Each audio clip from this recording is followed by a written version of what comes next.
సమృద్ధియతాం. ముందు ప్రజామే అంటే ప్రజలందరూ బాగుండాలని మొదటిసారి, పశుపక్షాలు బాగుండాలని రెండోసారి, యజ్ఞముని అంటే యజ్ఞములు చేస్తూ ధర్మాన్ని రక్షించాలి అని కూడా ఉన్నది. ఇక్కడ యజ్ఞము అంటే కేవలం కూర్చొని హోమం చేయడమే యజ్ఞం కాదు, గుర్తుపెట్టుకోండి. సత్సంగం కూడా ఒక యజ్ఞమే, దైవిక మాటలు మాట్లాడడం ఒక యజ్ఞమే, ప్రతిరోజు చేయడం ఒక యజ్ఞమే, లోకానికి మంచి జరిగే ఏది చేసినా యజ్ఞమే. కానీ ఈ కాలానికి లోకానికి చెడు చేసే వాళ్లకు దూరంగా ఉంటూ వాళ్ళను ఆర్థిక బహిష్కరణ చేస్తూ అటువంటి వాళ్లకు మన భారత జాతికి హైందవత్వానికి ఇబ్బంది తెచ్చే వాళ్ళని ఎవరు ఉన్నా వాళ్ళను మనం దూరంగా ఉంటూ మనల్ని మనం మరి కాబట్టి అటువంటి యజ్ఞం కూడా మనం మొదలు పెట్టాల్సిన సమయం ఆసన్నమైంది హిందూ అందరం. కాబట్టి యజ్ఞ సంవత్సరానికి ఒక్కసారైనా కానీ ఎక్కడైనా సామూహికంగా ఎక్కడికి వెళ్ళినా సంవత్సరంలో యజ్ఞము చేయండి. యజ్ఞము చేస్తేనే పరమాత్మ ఆనందించబడతాడు కనుక యజ్ఞము చేయండి.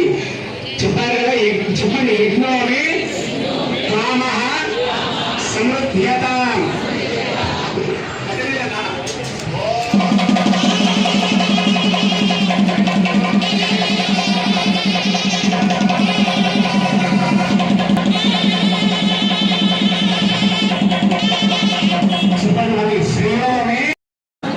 శ్రేయము అంటే మంచి. అమ్మ ఒక 5 నుంచి 10 నిమిషాల్లో మీ అందరికీ బయట ప్రతిసారి చేస్తాయినా ఆ విధంగా తీర్థం పెట్టడం జరుగుతుంది.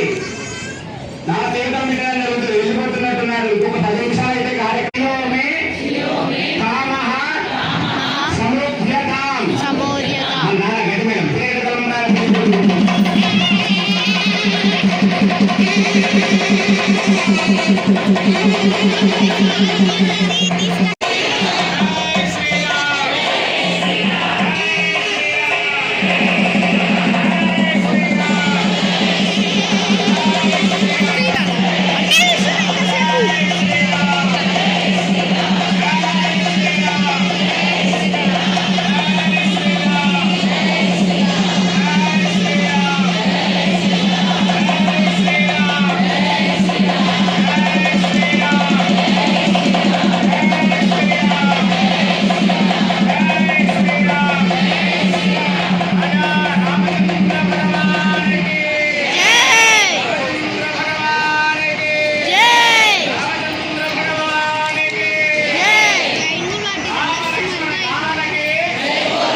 ఈసారి ఆనందరాయ గ్రాముల వచ్చాయండి.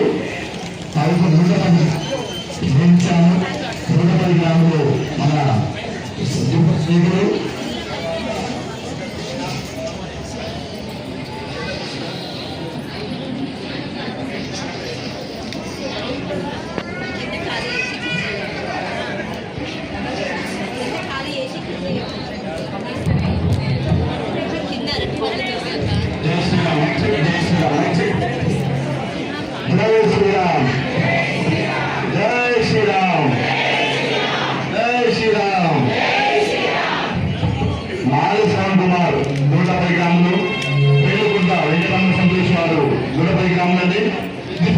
నేను 110 గ్రాములు, సుశాల దూతం గుంపశ్రీ రామాదేవి 110 గ్రాములు, మా శ్రీదేవి రామకృష్ణ వాళ్ళు 110 గ్రాములు, శనిచంద్ర పుత్రం హరిత కృష్ణ విజయ గారు 110 గ్రాములు, వేణుగోపాలు షర్మిల గారు 40 గ్రాములు, మొత్తం 620 గ్రాములు వచ్చాయండి. ఈరోజు వెంకటపతి గారు మన ఉన్నటువంటి మొత్తం 620 గ్రాములు వచ్చాయి. First time